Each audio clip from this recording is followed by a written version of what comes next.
Welcome back to the Adventures of a Disney Dad podcast. My name is Matt, and I'm a dad of three and the founder of adventuresofadisneydad.com, a travel agent with the magic for less travel, and your host. I'm joined by my co-host, as always, Chip, the dad of five. Chip, how's everything going tonight? Well, you're talking to the newest AP holder.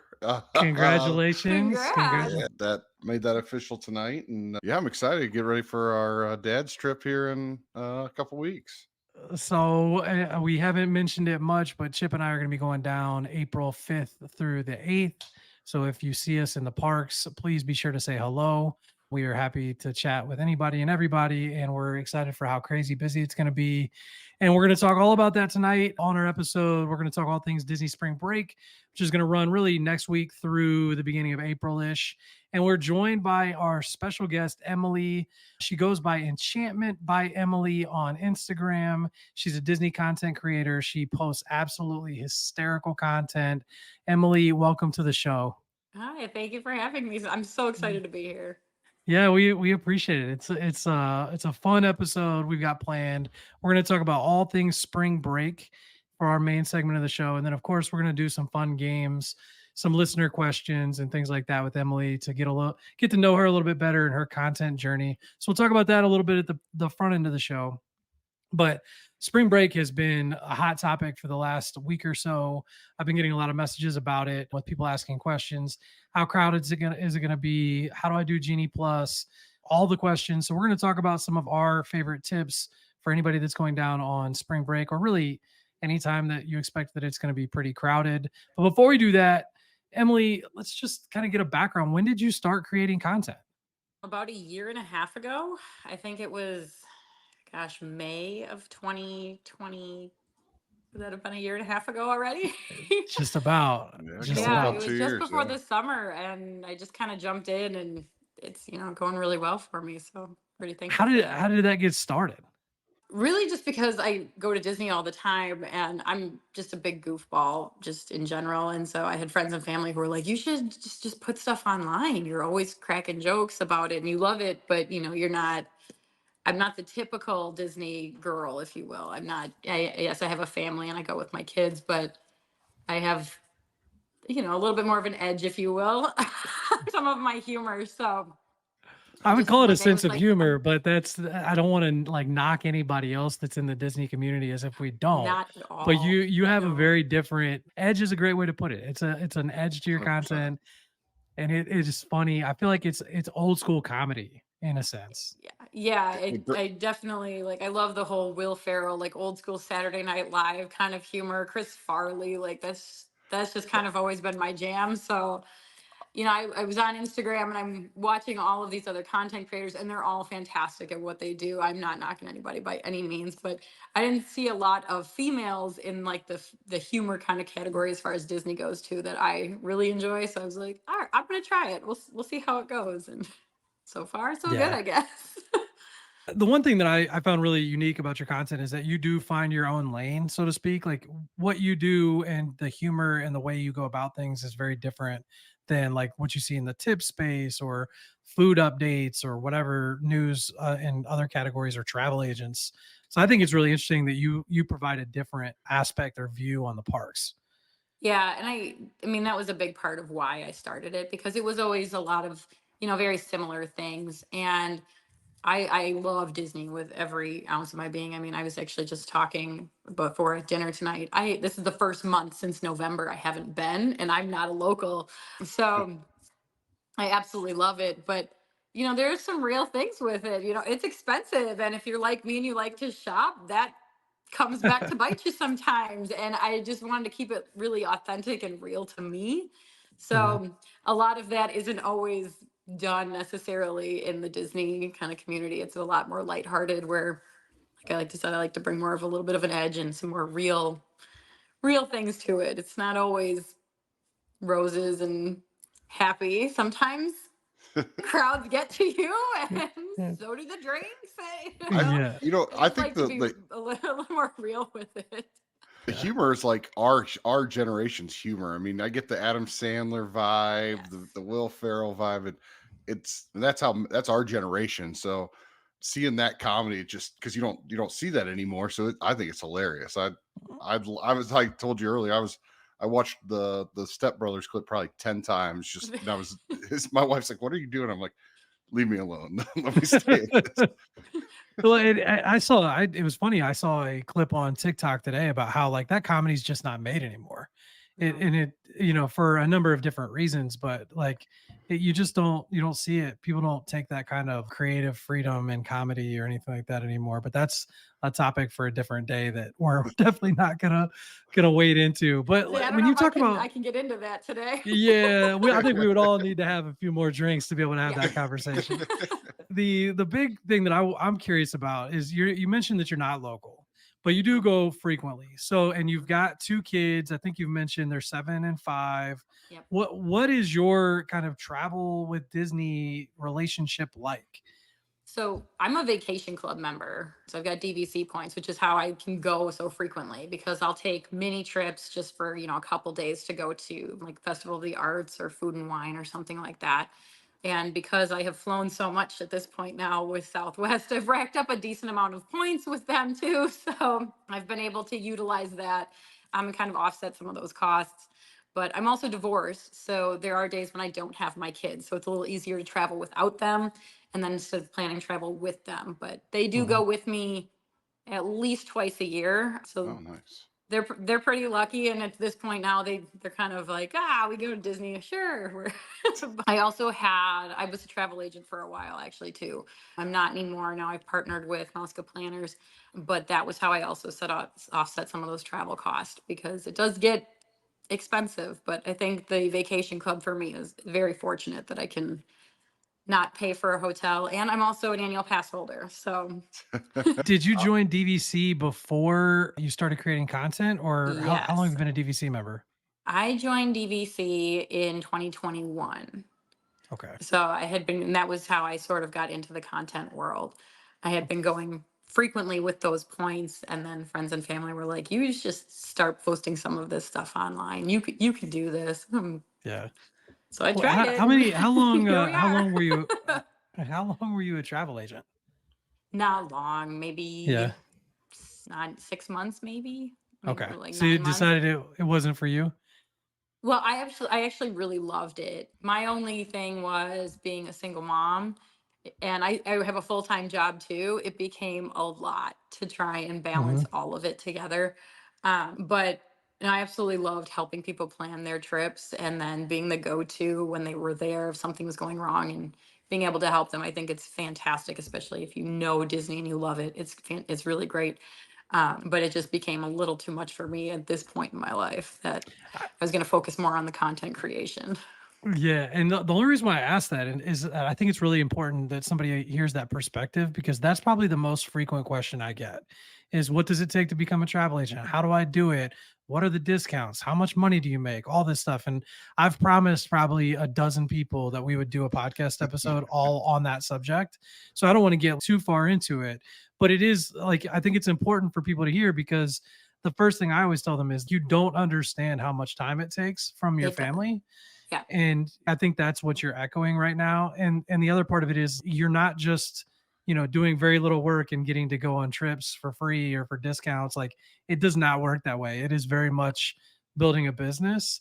And so I think hearing your perspective as a mom and just kind of pointing out that this is not an easy thing to do No. is a very, very important thing for people to hear. So that's why I wanted to touch on it a little bit. Yeah, I mean, and absolutely. And if you're somebody who's like me, like I'm a people person. I'm an extrovert. I love to talk to people, and so I always had an open line of communication. Text me whenever, whatever questions you have, and I would get on it and answer those questions. And that really did start to take a toll, especially not being local. I was up at 5 a.m.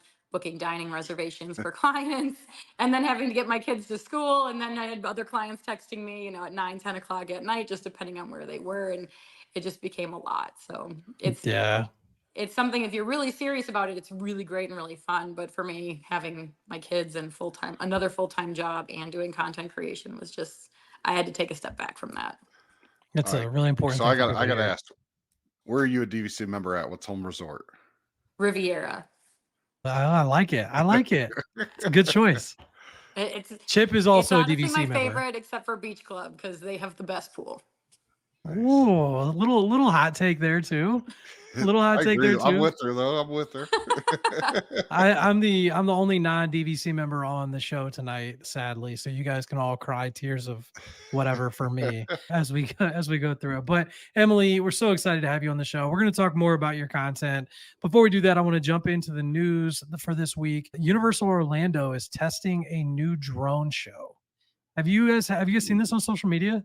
No. Oh, it No. looks pretty cool. I saw it probably 30 minutes before we jumped on to record, and it looks pretty awesome. So there's people that have gotten a little bit of video of them doing the drone testing, and we've talked about it before on the show that like the downfall of Universal beyond their park hours being so short is their lack of a nighttime show.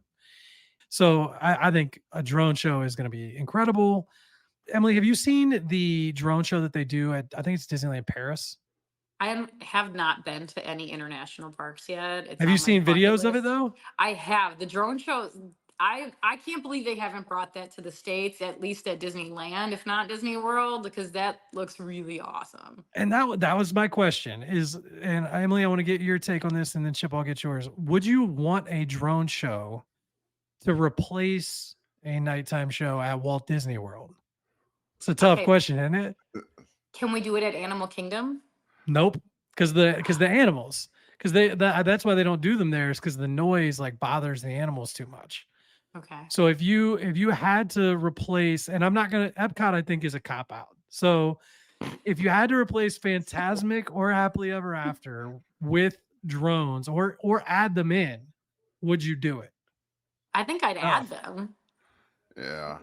I I'd don't be know more that I would inclined to add 'em replace for sure. either of those shows, but I think you could add at least some kind of element of drone to either of them, Mhm. and it would be pretty Should be awesome. interesting. So Chip, I what do agree you with. think? I'm 100%. You got to add them, but I think they're more likely to be in DC or in Disneyland Yeah. because of the restrictions on Anaheim with the fireworks. I think that sounds 100% what they should do. And if not Animal Kingdom, I get the buzzing, but I don't see why that wouldn't affect. That's not louder than the kite tail stuff, but I get day and night, whatever. But we're gonna get to that point where fireworks are too expensive. I think at some point, but That's what I'm worried about right there. I think like it's such an easy cost cutting measure at some point to just invest in drones and get rid of, how it's one of the most expensive fireworks shows there is outside of like Chicago and New York on July 4th. So I think that's what worries me is that eventually it's just going to be a natural takeover. And as cool as it is, I don't think you can ever get me to stop enjoying the fireworks. And there will be an absolute there's two things that I think would cause a complete riot uproar. One is if they really increase the price of Genie Plus, and two is if they ever got rid of fireworks completely. That Yeah. would just be a crazy, crazy, crazy time to be a Disney fan. But for Universal, I think it's awesome. It's exciting. I'm sure Epic is going to have stuff like that, and I'm really looking forward to it. So great props to Universal on that front. yeah, 100%. The next one, Chip, Dale, Goofy, and Max are now meeting at Hollywood Studios. Emily, are you a character person? I am. Awesome. I Okay. really am. Like, I love meeting characters. We've got a Like, it's- really great listener question we're going to get to at the end. So if you're listening, stick around for that because we're going to talk about character dining and we'll ask Emily her opinions on that. Chip, I know you're a little bit of a character guy. Does Max, does that excite you? Oh, so the Goofy movie's probably my favorite childhood movie. So yes, those are. I mean, the other ones I'm okay with seeing, but I'd go meet Max all the time. Max is the only one I care about. Like at the pre Boo to You parade, when Max is running yes, up and down, Powerline. that was all I wanted my kids to see. And I wanted to do the perfect cast. And I can't dance. Like my kids don't care if I dance. They don't want me to dance. But that is my movie. That is my jam. So definitely excited about that one. All of the water refill stations are now available on the My Disney Experience app, which Saw from a that. quality of life perspective, especially for annual pass holders, people that go all the time, being able to find that stuff quickly is a big upgrade, I think. And then the big topic that I want to touch on. Emily, are you familiar with Walt Disney World announced for 2025 packages, you get a free water park day on the day of your check-in, right? I did hear that. Okay. So you've got kids that I'm sure 5 and 7 would enjoy the water parks. How did you feel about this perk generally? For me personally, and knowing how my kids travel, because we come from Wisconsin, on the day of travel, that's really not helpful for me. We barely get to a meal on travel day without a meltdown. So having a water park day pass, well, that sounds great. Maybe if you have older kids or you're traveling without young children, but I think a lot of people travel with kids around my kids' age. The day of travel, that's not a park day. That is, like I said, maybe a Disney Springs, maybe a meal kind of a day, but otherwise it is strictly travel, check in, get settled. Emily, you hit the nail on the head. Chip, what did you think about it? So I'm okay with it just because I am a travel and stay the night somewhere else before we go to Disney the next day person. Like we've talked in the past, I'm a little bit of a travel points hacker. So we'll stay off site and then Uber in just because we like doing that. And just we get there, we can, if we need to hit a grocery store up, if we might just stay at a free breakfast place. And actually, the Home Two Suites, I'm not, it's where we stay. It's probably where we're always going to stay, is the Home Two Suites over at Flamingo Crossing. Has a great resort style pool. So we stay over there, and then the next morning we'll get up and we'll go check in and try and get the first room available. If not, we'll go to the parks, but that's when we would go to the water park. So I'm okay with it. I get the side of, oh, we've been up since 6 a.m. or 5 a.m., 4 a.m., whatever it is. And yeah, it makes zero sense. But then it closes at 5 o'clock. Like That's that right there. Yeah. That's the key that really ticks me off. And I say that as a travel agent, but more as a dad. Most people, when this came out, had no clue that the water parks close at 5 o'clock. yeah. And if you look, even for spring break this year, the water parks close at 6, and there's only one of them open. So it's the busiest, arguably one of the busiest times of the year for Disney. And because the busiest time of the year would be Christmas. People aren't going to the water parks at Christmas. So to me, for the water parks, this is probably the busiest time of the year.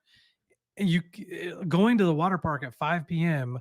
when you can virtually never get your room early is Yeah. impossible with children. It's impossible.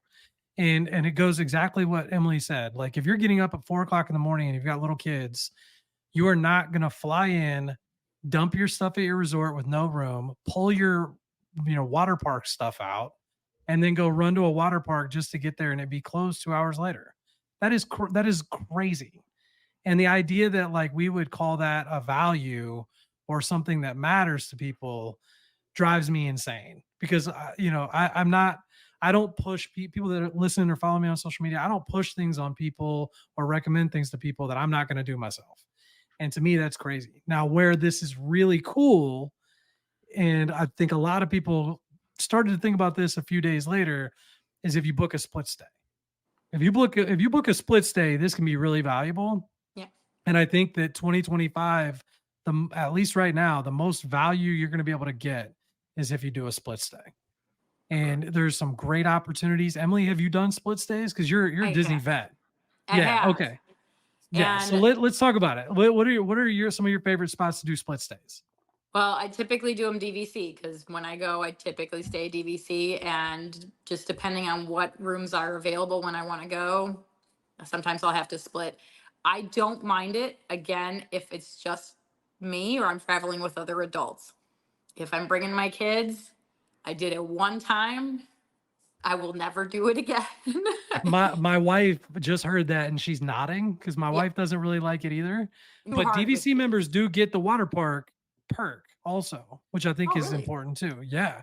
So your DVC check-in day, you also get the free water park perk. So it does have a little bit more value, right? If you're going to split up your split stay.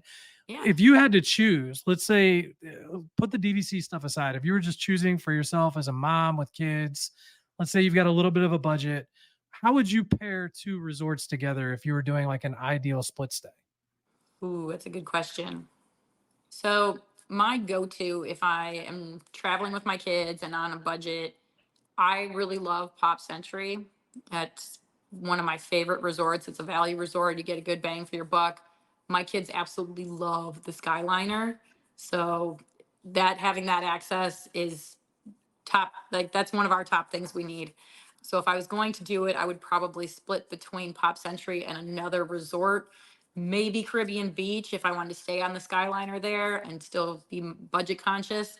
I've also stayed at Swan and Dolphin, and if you want to be budget conscious but you want the deluxe resort kind of feel, I feel like that's Mhm. a really great option that a lot of people don't realize. But that would probably be how I would do it. I would split it between a value and maybe a moderate, or even doing an all-star and then moving up to either pop or art of animation and just having that little bit of an extra step up so that you Mhm. have those days at, a little bit closer to property, a little bit different travel. We're not huge bus fans if we can avoid it, because they tend to get a little crowded Mhm. depending on when Mhm. you're going. But having that split stay and then having a day where if you are moving between and having the water park, I think is a great option. Yep, and I think that's great. So let's say hypothetically you were going to do a split stay where you're going to stay at Pop Century, and then you were going to up your budget and stay at any deluxe resort you wanted for 2 nights. Which one would you pick? Oh, that's a good question. I mean, my DVC self wants to stay in my home resort, but I have never stayed at Polynesian, and it is like the top of my bucket list. So if I could stay at anyone, no budget, Polynesian would probably be the one I would choose. And I think that's where like this kind of water park thing makes the most sense and is really helpful. Obviously, any split stay it's helpful, but where you're doing like 2 days at a deluxe, where you're going to spend a lot of time at the resort, and then on your checkout day of the deluxe, you pop over to the water park. Disney takes your bags to your value, and then you end your vacation just hammering the parks, or you could flip it around, right? I think you You got to flip it. I think you got to you could go do that. value then to deluxe. I don't think, I think when you My start my top. You know, Chip, I, you how do you feel about that? you know what, the pool. Then you're wasting a day at the pool at a beautiful pool with the slides. So that I kind of lean towards deluxe or moderate to a value Hmm. or something along that line, just because for that sake of if I'm going to move to a deluxe, I'm going to stay at that pool, Hmm. especially DVC. If we're going to stay at for a beach club, Beach club. that's a water park in itself. If you go to Saratoga, they've got a couple pools. If you're at Old Key West, something along like they've got a couple different pools. If you're at a moderate, okay, maybe a value to a moderate. That's a good move there. But if I have a deluxe built in, that's probably going to be my non park or a water park day, just because I want to Yeah. be at that pool. And here's to your point, Emily. My problem with putting the deluxe on the back end of a split stay is that then I'd get tempted to want to go to the parks.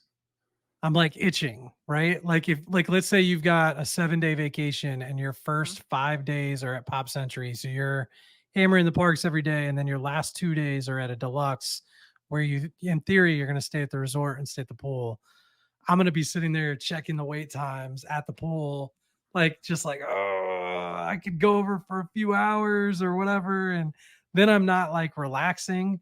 Whereas if I do the pool days on the front end of the vacation, I don't feel that FOMO of going to the parks, right? See, and I'm the opposite. I would Oh, look at that. front load my trip, because as soon as I'm on property, I want to be in those parks. I want to be doing everything, seeing everything. And by day 4, I'm ready to just, okay, we're gonna take it down. We're gonna take it way down. We're gonna sleep in. We're gonna hang out at the resort. We're gonna do these pools. We're gonna go to Disney Springs. If we're at Beach Club, we're gonna walk over the boardwalk, because I've had, 4 days in the park. Yeah, So I I'm like it. I'm I the like it. opposite. That's a good perspective though. It's a good perspective. And so the whole point is that despite there being, some frustrations with the water park thing and kind of the reaction to it initially, there are some good ways to find value with it. There's some good ways to find use of it. And the good thing is it does apply to DVC and to anybody else that's going to the park. So it doesn't cost anybody anything. It's a free perk. I'm not going to complain about that. But hopefully they've got some other great things up their sleeve for 2025, because otherwise it's going to be the year of Epic Universe, which, we love Universal, so we're fine with that too. But I like to see the competition ratcheting things up across the board. It makes it better for everybody. For So sure. all that said, let's jump in a little bit more about Emily's journey a little bit. And the one thing I wanted to ask you is, do you have like a favorite video that you've ever made, or one that you're like most proud of? Gosh, I was thinking about that today. I love all of mine that have collaborations with other people, because that's really why I started, was just to get to know other people in the Disney community, because I didn't have a ton of, friends in real life that were as into Disney as I was. So I was just really looking for those, friendships. And so anything I've done with other people, always a favorite. But the one that I'm most proud of is probably my Joe Pesci one, because Cardi B ended up sharing that and it really took off. Oh So that wow. was really cool. And I think I yeah. just I can't wrap my head around Joe Pesci, Cardi B, and a Disney content creator. I'm just like, I've got to go back, because I don't know that I've seen that one. I've got to go back and check that one It, out for sure. yeah, it was definitely one of the more controversial ones I posted. I was like, oh, I don't know if I should post this. There's some language here, but and I got to give a shout out to Kevin, whose dad's love Disney, because he was the one who sent it and was like, you should really use this, because he knows I've got a little bit more of an edge with my stuff. So I got to shout him out on this and give him some credit where it's due. But yeah, that one took off, and pretty happy with how that one did. Awesome, awesome. What's been the biggest thing that's been given out in terms of feedback? People responding. Is it good, bad, negative? How's that? I mean, generally speaking, it's been really positive. I don't, and I should probably knock on wood, I haven't had a ton of like haters on and too much of my stuff. So I'm pretty fortunate in that realm. But a lot of the feedback I get is just, oh, you're so funny. Like you guys said before, you don't see a lot of this kind of humor, especially, related to Disney content. So I sort of have, kind of zeroed in on that, if you will, and really try to keep it to that authentic humor that I originally started with, because it seems to be something that people aren't getting a whole lot of other places. I think you mentioned you go like once a month or so. Mhm. How you can always keep up with the trends while also doing it in the parks and not living at Disney. I'm like, this woman has to be there all the time. So like, what logistically, and obviously I don't want to get into any of your secret sauce or anything like that, but But there's are you not, kind there's of, no secret sauce. well, are you seeing something and then like banking it for your next trip in a month, or how does that work in your mind? Or the week before you go, are you just trying to find as much trend, humor stuff that you can? How does that work out? So at least the week before, I start to really save some audios that I really like, or find them if I've thought of something. But leading up to my trips, I really try to figure out like things that, yeah, I watch a lot of Parks and Rec, The Office, just kind of those early 2000s sitcoms, if you will. And when I hear something that just resonates with me, whether it's, a Disney context or not, I just try and hold on to that until I'm in the parks. And I have a problem, if you will, that I'm not there all the time, because I will get these audios and this inspiration. And I like, oh, this would be so great if I was at Epcot. Oh, this would be great at Animal Kingdom. And I know exactly where I would do it. So I try to write it down or like save it for my next trip, so that I have that still fresh when I'm in that park. But I'm glad you said that, because it doesn't always work out like that. I promise. It seems like that to me, because I'm like, by the time I hear it or it's trending to me on my feed or my algorithm or whatever, you're Too late. doing it. Yeah. So like if you're doing it like basically on time, I would say that means you recorded it early. Yeah, and And I actually I try think that's not to crazy. use too many trending audios, to be perfectly honest, because I find that the trending audios get used all the Sure, time. sure, sure. So instead of looking at audio that's trending, I just look at what kind of resonates with me. Like, oh, you Mhm. know what, that's really funny. Or, oh, I have a really good idea for how to use that. It's more, like I said, authentic to me and not necessarily what's working with the algorithm or on Mhm. social media. And so far it's worked out pretty well. Well, But it's like I said, I'll go with my kids more often than, or without them, excuse me, more often than not. And when I do that, it's solely for the purpose of using audios and making that content. Because when I go with my kids, my focus is on them. I mean, you can look at my mhm, page. I don't post my kids. Like, it's not something for them. But when we're there together, it's their time. We're going to do what they want to do. definitely So, cool. do you have any advice for anybody that's looking to just create content in general? It doesn't have to be Disney specific. Stop worrying about what other people are going to think and just do it. I will tell you, honestly, I did not have a lot of support from friends and family doing it. I had some friends that were like super into it, like, yeah, go for it. But there was enough people that were like, oh, people are going to make fun of you. What if people from work see you? And I eventually just got to the point where I'm like, you know what? Doesn't matter. If it makes me happy and it makes other people laugh and brings a smile to their face, that's all that matters. I coach high school football, and it's very like that stereotypical locker room talk, and I get made fun of left and right. But it's just like I don't really care. Like, just Mm, you like your own stuff. I like my stuff. Just let me yeah, be. exactly. I Yeah. mean, that's maybe why I don't get a lot of hate too. I think I did, early on, but I either didn't address it at all or I kind of made fun of myself back at them. Like when I replied, I was like, oh yeah, I really should have done that differently. Like, and then you just don't get any of that. You just let it roll off your Awesome. back, and because it's you're not going to be for everybody. I'm not for everyone, but Yeah. hopefully I'm for the fun people. Well, we enjoy you for sure. So you've Thanks. got fans over here. When it comes, so obviously you're traveling a little bit solo or just with other adults, and I think that's another thing that when you talk about not caring what people think, that's another big one that I hear a lot is, and I felt that way the first time that I traveled by myself to Disney.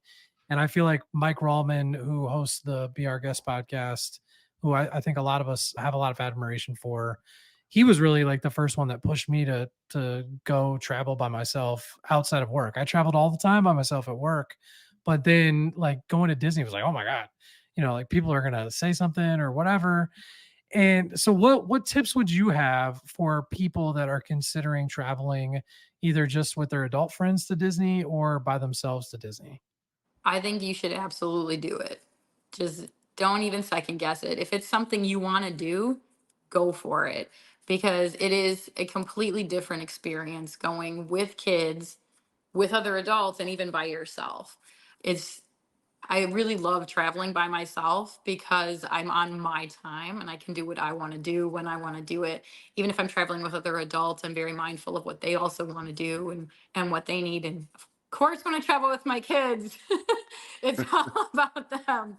But if anybody is thinking about doing it and has any reservations, even as a female traveling by myself, Disney Mhm, is one of the few places I would say I feel very comfortable going to by myself, very safe. There's always lots of light, there's lots of cast members. It's nothing you need to be too worried about. And even as somebody who's on social media and my face is out there, I've had people come up to me. I've never had a bad experience with it. It's just something that, be mindful of your surroundings, but do it. That's awesome. Did you feel that way the first time that like you solo traveled or did an adult trip? Did you kind of have that hesitation or were you confident about it from the get-go? Solo, my first time solo, I was definitely a little hesitant. Yeah. Made sure, my location was on for friends and family and Mhm, they knew what I was doing. But once I got to Disney, because that's really the only place I've traveled solo for multiple days when it wasn't for like work. mhm, But I got to on property once I got into the parks and I was in my routine and I knew what I was going to do. I really had no worries, no issues. It was wonderful. mhm. Awesome. Are you a Run Disney person at all? Yeah. Oh, My water cup is Run Disney. what all events have you done?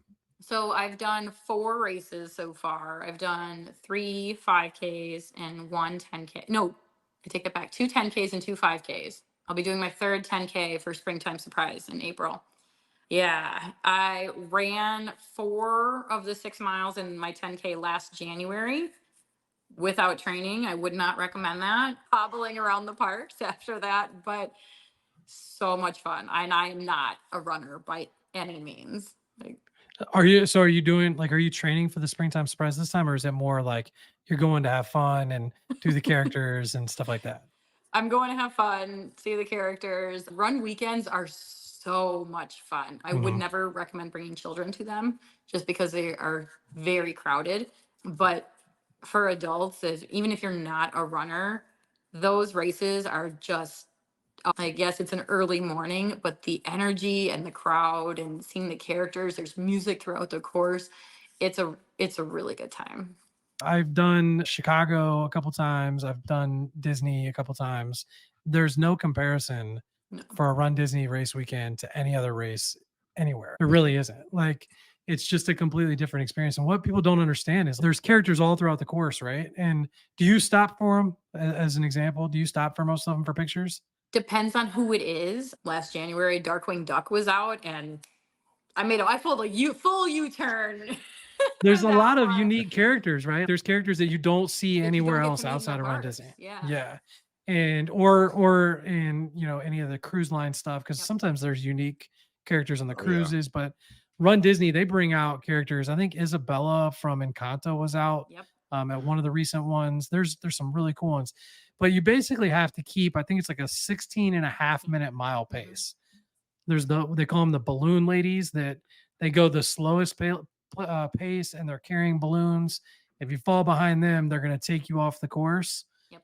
But 16 and a half minutes, you can really walk a lot and do a lot of the character experiences and stuff like that and still be able to finish it, especially for the 5Ks, the 10Ks, the halves. Yep. You start getting into the marathon, that's where you start to run into getting picked up a little bit more, I think. But They're not at the definitely do it. 5K, right? They are not at the 5K. They The are not balloon at ladies, 5K. no. There's no Okay. time Right. limit on the 5K. And I will say about characters on the races, it actually, those lines, they can sometimes look really long, but they go really fast because it's just adults who are doing them. So they get up there, say hi to the character, take their picture, and go. It's not like when you're in the parks or on the cruise line with the kids and they're interacting with the kids and having little Mhm. conversations. So you get through those lines fairly quickly. Yeah, very quick, because they want their picture and then they're gone, pretty much, which is All right, so, fun. so have you done a cruise? I have not. Ah, I want to so much, just haven't gotten there yet. Chip is a cruise guy. Yeah, so my wife and I my wife and I haven't been to Disney by herself. We did a Disney cruise by ourselves. So There Okay, you so go. question for you with that. I have bad motion sickness. When I'm at Disney, I have a steady stream of Dramamine in my system at all times. yeah. How does that go on a cruise? So we went in January and it got bad. And it was just because of the weather. Like the first day and a half, we were fine. Beautiful weather. The weather turned and we missed Castaway Key and it was bad. My wife felt bad for like 2 weeks after. I was fine. Like I was okay, weird the next day just from that. But if you go in the summer when the weather's more calm, then you're going to be fine. Like the first day and a half, you had no idea we were moving. So The first half of that, Chip, I was like, she's never going on a cruise. I know when you said that, No. and you missed Castaway Key, which I hear is like But the then you reason you did. go on a Disney cruise. listen. You saved it in the second half. We had the back. We were literally at the back of the boat or back of the ship, and we were backing into Castaway Key. We did it twice, and we couldn't dock. And like I saw it. Like that's the only reason we wanted to do the cruise too. I'm going to segue that into spring break, because we're going to talk about some of our favorite spring break tips, or Disney with crowd tips. Emily, I'm going to start with you. You're going to get the first pick here. What is one tip that you would share with somebody that's getting ready to go down to Walt Disney World on spring break? Know what you absolutely want to do, things that are nice to do, and things that you can miss. Because I think you have to have a plan. And my best advice is do top 3 each day. What are the top 3 things you want to hit? Whether those are 3 rides, a character meal, 2 rides, a parade, whatever it is. Know those 3 things and plan your day around that. And then have a couple of these would be great if we got to them, and things that you know you're going to miss because the crowds are going to be there. You're going to have waits. So make sure you prioritize those top 3 for you. Very good. Very, very good tip. Chip, what's your number one? My number one's take a break. we are rope droppers, so we'll get up early, we'll go, but then by noon when the that crowd starts kind of getting big, go take a break and come back later on at dinner time when people are going to eat because Hmm. they won't come. Sometimes they don't come back, or they've been there from sun up to there, and they're like, "We're done." So then you kind of get that second wind. So that's Yeah. my first. What about It's you, a Matt? great tip. I was talking to Yeah. somebody about that on Instagram today for spring break. That remember that period from 11 to 1 is where the wait time graph peaks. Yeah. So you want to time your break from 11 to 1. Do not get in line for something. Really. Like go do something else. Go eat, Yep. go relax, go do something else from 11 to 1, stay away. And then the wait times just go on a natural decline from there, just like you watch a stock graph or anything else. But my number one for spring break is transportation. And the reason for that is like you are going to have crabby kids. You're probably going to be crabby. It's going to be crowded. It's going to be hot. You're going to be waiting. And the worst thing that can happen is you can't figure out how to get somewhere, or you completely forget how to get somewhere like is more complicated than you thought it was. And a great example is when someone is at a resort like Coronado Springs and you've got a dining reservation at Boma. You're like, I'm going to go get on the bus 30 minutes for your reservation and I'm going to pop over there. And then you realize that there is no bus from Coronado Springs to Animal Kingdom Lodge. You have to take a bus from Coronado Springs to Animal Kingdom or to another park. And then you got to take another bus back to Animal Yeah. Kingdom Lodge. So you're talking, including the wait time for the bus, 30 minutes from Coronado Springs to Animal Kingdom, 30 minutes, and that's if you're lucky and you get the bus quick, 30 minutes from Animal Kingdom to Animal Kingdom Lodge, and then you're finally at your reservation. You're late at that point. Everybody's crabby. But even if you're not late, everybody's crabby from having to do all the transportation. That is not an enjoyable experience. And so when you're making your ADRs at this point for spring break, you've made them already. You need to think through how you're going to get everywhere that you're going to go, whether it's theme parks, dining reservations, whatever, plan it out because the last thing you want to do is be waiting for buses multiple times. So that's not a fun vacation. So transportation is definitely my number one. And I talk about that a lot, but I just see it so frequently that people forget about it that I think it's really important. Emily, do you have another one? And along the lines of transportation, I can say I've been in that situation before. And instead of waiting for the bus, I just got on my Uber app Mm-hmm. and paid for the Uber to quickly get us right to the resort that had the dining reservation It's a because great tip. otherwise it is, yeah, and it's something I think people don't, really think about because Disney is so great about having free transportation. But Ubers, I have found, are generally very quick around Walt Disney World. We've always gotten them within 5 minutes.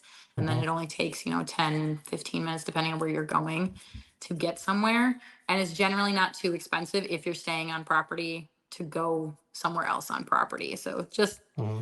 a little backup plan in case the free transportation is getting Oh exhausting. yeah.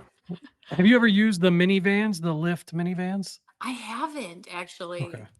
Those are Um, great with kids because they've got the car. They always have car seats, and that's which what I was is thinking of the last time I was there. It's like, oh, I should have looked into that a little bit more yeah. because I had 4 kids I with me the last time I was there. Oh Oof. goodness. I have not used I don't use the Lyft app. So for me, like I wasn't gonna download the app just to use the minivans. Hmm. The one time it was like a consideration, but if you're planning ahead, download the Lyft app because when you get there, Disney operates minivans through Lyft and then they've got car seats available. So that's another great option too, as Emily pointed out. Chip, what do you got for us on another tip for spring break? So my second tip is take a day you're not at a park. Great tip. So sleep in, and this is the one where I would say whatever you have planned for dinner, if there's a restaurant you really want to go to that you couldn't, that's when you stay on the app on the day of, and you might find it, especially at lunchtime when people are like, you know what, we're not going to make it. That we found a table for seven at a beach or table for six at Beaches and Cream at noon on July 3rd, July 1st, something like that. It was crazy, like right around July 4th. And I'd never seen Beaches and Cream ever on the app, like never had availability. So I picked it up right then and there, and we went and had a meal. So take a day where you go over to Disney Springs, go shopping. Maybe if shopping's not your thing, go to a park that has the Skyliner, like Hollywood Studios, and ride the Skyliner to resorts. We love doing that as a Mhm. family. Just take a day where you're not at the parks. So that's my biggest tip. So that's a great one too. That's And really I great. think, Yeah. yeah, I think my last one is kind of touches on all of ours a little bit, but it's to manage your expectations. And this was another great point that somebody made when I was chatting with them on Instagram because they were asking questions, and they said, basically they asked, "Am I screwed if I don't get Genie Plus on spring break?" The shorter answer is it depends on what your expectations are, right? Hmm. If you expect to get, 5+ attractions that are like e-ticket attractions in each day and you don't have Genie Plus, that's not going to happen. So if you go into it, like Emily said, and you've got that, top 3 priority list, I think you can manage it, especially if you rope drop without Genie Plus, but you can certainly manage it with Genie Plus. So I think that's the biggest thing is like set your expectations for yourself, set your expectations for your kids and your family so that you all kind of know going in. We had a few listener questions that were very specific to spring break that I want to make sure we ask about. Chip, you kind of touched on this one a little bit. So Emily, I'm going to start with you. The question was, what do I do if I have no ADRs and I'm going over spring break? Ooh. Do you ever go on your solo trips with no ADRs? Yeah. Okay. So Yeah, I have some what favorite quick service restaurants that I always hit at specific parks. And if it's just me, I mean, I like to take breaks with my kids and do like midday dining reservations for lunch or like you said for dinner if we don't have a park day. But if it's just me, I don't do a whole lot of dining reservations, but I always hit Docking Bay 7 at Hollywood Studios. That is one of my favorite quick service places, along with Satuli Canteen at Animal Kingdom. I know you left that one out, but I like Animal Kingdom. I love Animal Kingdom too. I love Animal Kingdom too. But if you've got a 3-day or 4-day trip, it's like, especially if you That don't one have park always falls to hopper, the bottom. I it don't know. is. I'm with you on that. It does.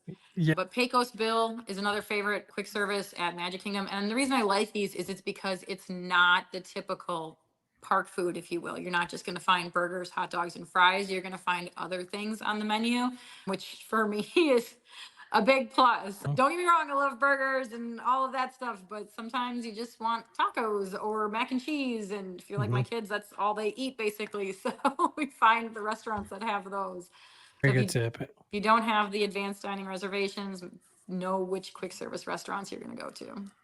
So that really ties in well with Chip's point, which Chip mentioned, the beaches and cream. Like check the app the day of. And so you combine the two, Chip's point and Emily's point. You've either got quick service or you're checking the app and you've got great options available. It is not if you don't make ADRs, it's not the end of the world. No. That's the And reality. Like, I'm looking at it right now, and there's so many good options. Like for a family of 4 on that Saturday, March 23rd. I mean, I've got Woody's or Rodeo Roundup Barbecue. Roundup Barbecue. Rodeo. Yeah, that's on there. Hollywood and Vine. I mean, there are In good like fairness, 1 or in 2 fairness, the days. 23rd is like when it's like the main travel day for spring break. So Well, I looked it's at Tuesday the 26th too, and I found there's even a Chef Art Smith's homecoming. Like ooh, there see. are So keep an eye on the app and keep checking. Use Thrill Data for free dining reservation alerts. There's a lot of good ways to do it. Use a travel agent, and they'll do this stuff for you. That's always an option, but definitely keep that stuff in mind. But all hope is not lost. It's not going to ruin your trip. You'll have a great time anyway. Yep. The next question is this was really, I got a flood of these questions. I'm going on these dates and I'm going on these dates and I'm going on these dates. Is it going to be crowded? And the answer to that question is from basically March 10th until April 8th or 10th, it is going to be very crowded. And you're only going to get a week break then before you get the Run Disney springtime crowd coming in, and then it's going to be busy again. and then you got the Yes. cheerleaders. And then you got the cheerleaders. Yep. Yes. There's really honestly, there's never a point that anymore that Disney's not busy. That's just the No. reality. It's gonna feel busy no matter what time of year you go. But this is outside of the outside of Christmas to New Year's. This is the busiest 4 weeks coming up Yeah. at Walt Disney World, without question. And this goes back to expectations, right? Just expect it to be crowded, Yeah. no matter what day it is. So I'm not trying to be blunt for anybody that's been asking those questions, but just expect that it's gonna be crowded. We've got a couple more listener questions specifically for you, Emily.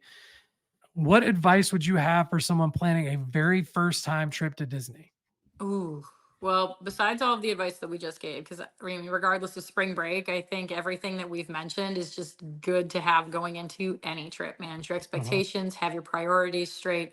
A break day, especially if you're going with kids, is necessary. I can tell you from experience, we just did 4 parks in 4 days with 4 kids. It was a lot. Don't get, it Mhm. was great. We all had a wonderful time, but we needed like 2 days to recover by the time we got home. Everybody was just so exhausted. So I think having all of those things, like we said, just anytime you're going is just good to have. First trip, 10th trip, spring break or not. Very good points. Very good points. What is your favorite tip for Disney with kids? I think the biggest tip is if they don't want to do something, don't do it. I mean, they're the ones that honestly, I've got 5 of them. If they don't want to do it, we're gonna go do something else, and we'll come back to it at some point, if maybe later on. I mean, Yeah. because they're you ourselves, we as adults, we can appease ourselves. Kids, you can't. So that's kind of my biggest tip with kids. I think along those same lines, don't ever push your kids. So if you are getting to that point in the day where it's typically nap time and they are hitting their wall, go back to the resort, go back to the hotel. You're not going to miss anything in those 2, 3 hours where they rest that you can't make up and do later in the night. You're going to have a lot more fun with your kids if they're rested and you kind of take them out of all that stimulation for a little while and then come back to it. What's sad is that it doesn't work in reverse. My kids, when they want to ride alien swirling saucers, I can't bail on that. But those are great tips. And we've got two more listener questions. This one goes back to what we started to talk about a little bit earlier. Can you rank some of the character dining experiences? So Ooh, Emily, your character's girl. I Let's am. say like your top 2 or 3 of your favorite character dining experiences, and then Chip will get yours. All right, top one, hands down, I tell everybody is Topolino's Terrace.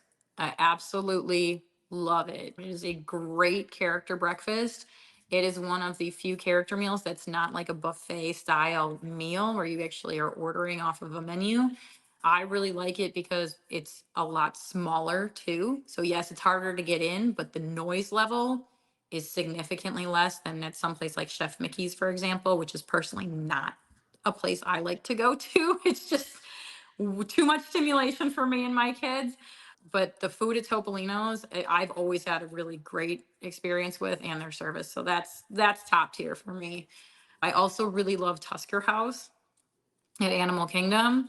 I think that's just a really unique character experience where they're in their safari gear and you don't get to see that anywhere else. I also really like that they have kid friendly food, but then also some different flavors for adults. And then actually one I just went to in December with my kids that I ended up enjoying more than I thought I would was Ohana at the Hmm. Polynesian. My boys absolutely love Stitch, and that is one of the only places where I knew we could see him and have like a set time to actually interact with him. So that ended up being a lot better than I thought it would. Food wise, it's okay, but it was definitely a very environment to go to. Those are some great choices. Chip, what are yours? I got 2 that really come to mind. Number 1, which is crazy, my wife actually said it to me the other day, like, "Hey, are we gonna go back there?" Is Hollywood and Vine for breakfast, and I that's thought you were when going to take mine, but you um, didn't. Hollywood and so Mine's a good choice. I haven't Hollywood been and there yet. Vine, because of the Disney Junior. My kids were young when we went there, but I don't know who's there now. But she's like, that was we went there and Chef Mickey's for breakfast, and she's like, I would not go to Chef Mickey's if you paid me.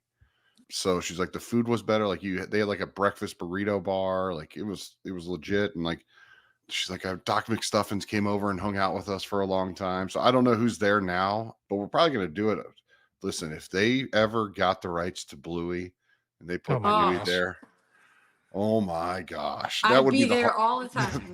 that would be the hardest ADR to get ever. That would be the first time that like you could call like a new character meet big news in my world. Yep. Like that you can clickbait that headline all you want to because I will eat that alive. So Yeah. that's for sure. That's for And sure. then the other character, it's not open yet, but I'm pumped, is 1900 Park Fair.